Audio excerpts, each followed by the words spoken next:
my green passport, and I came with two passports, the red one and green one. So I left both of the passport there last night.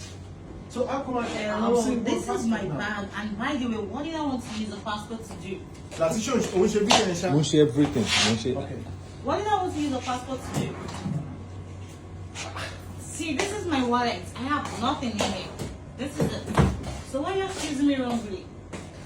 Can I check it back, please? Yeah, sure.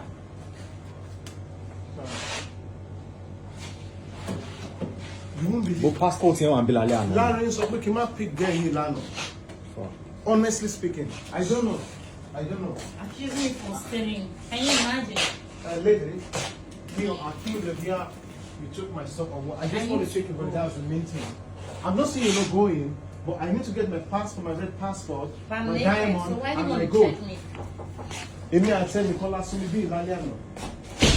Yes, I can come in. Larry. Larry today. Oh, you need to give me your passport, no?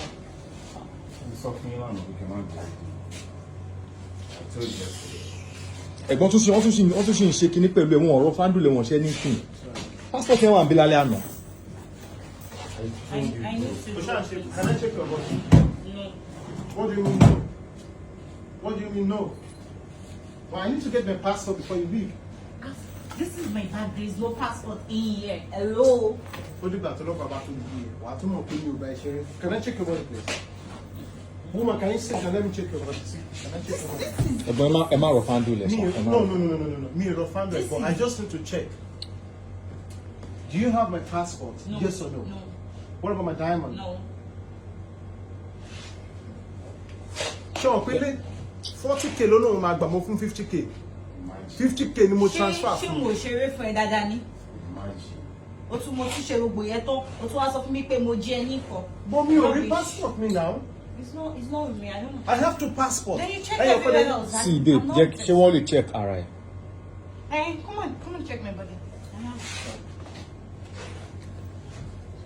This.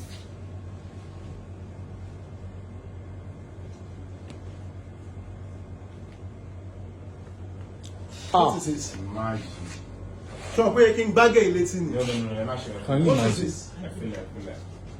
What is this? I'm very sorry. Where's my gold and my diamond? Where's my gold and my diamond? Fuck up ní ẹ bó ṣe wà ẹ́. So come on, you get out where? Get out. Money, the Ó kú gold. diamond àti gold Where's wọn. my gold and my diamond? Owó tó gbàgbọ́ máa transfer ẹ̀ padà. Let me just. But stop doing my video now. I'll slap you. I'll drop the passport. Stop. Video to Shima post. Video to our post to bashi transfer with me father. What is this? Can you imagine? What is this? Can you imagine? What is this? Okay. How about Where's the my gold? gold? Where's my Tell gold? him to stop doing my video now. Can I have my gold, please? Okay, please. Can you Can I have Drop my the gold please? first. Ha. Can you imagine? Oh, fuck up, man. Most of you cannot believe in Laliano now. Most of you Tell mind him me. to just please stop. Mind What is this? You should.